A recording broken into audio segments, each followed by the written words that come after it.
In my early 30s, I had this business coach, and I was a personal trainer, and I was in graduate school. I was in like my third or fourth graduate school at the time, and I was training this really amazing woman. She was a self-made multimillionaire. She'd grown up in a trailer park in Kansas, and it was so inspiring. And she said to me, she goes, "So why are you in school? And what are you going to do when you graduate?" I go, "Oh, when I graduate, I'm going to go and get my PhD."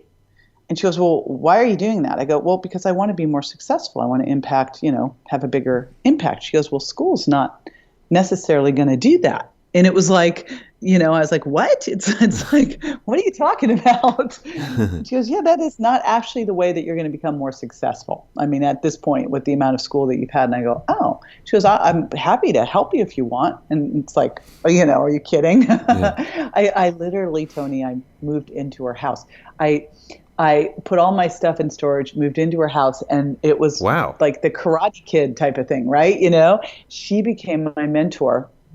And I move in, and one of the first things she had me do was every morning I'd start out with my manifestation statement and my gratitude.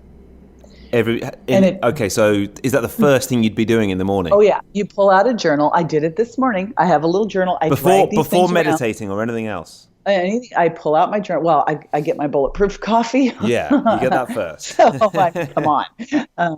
Get up, go to the bathroom, take my thyroid, have my bulletproof coffee, pull out my meditation journal or my my gratitude journal, and write down at least 3 things, 3 people I'm grateful for. Write it down, feel it. But it's really important to physically write it down. And that became one of my habits way back when. The other thing that she had me do way back when is she taught me that, and it's that whole thing that Jim Rohn taught that your income is the average of the 5 people you hang out with the most. Well, it's not just your income, it's your attitude, it's your health, it's everything. You are who you hang out with, you are what you pay attention to, you are what you read, what you listen to.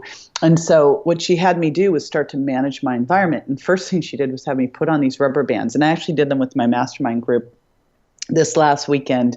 I made them all wear rubber bands. And every time they had a negative thought or they made a negative comment, they just snapped themselves. Oh, wow. It's like a Pavlok, but without costing you 250 Yes, it's a Pavlok. I know. It's like, don't tell Manish, but, that's what there's like, it's like Pavlok without the, yeah. But it's the first Pavlok. And we took it even farther because as we were going around doing this mastermind, I'm like listening to someone going, okay, limiting belief. But because it was so in me, when this hit, it was just who I was. And what was so interesting is, I wrote this book. I put the 7 really key lessons and key attributes of having this growth, this miracle mindset in the book. And literally I wrote the book, I did the documentary, I created a program, I did all this stuff, and I had forgotten about living with this woman, having her as my mentor and learning all these things.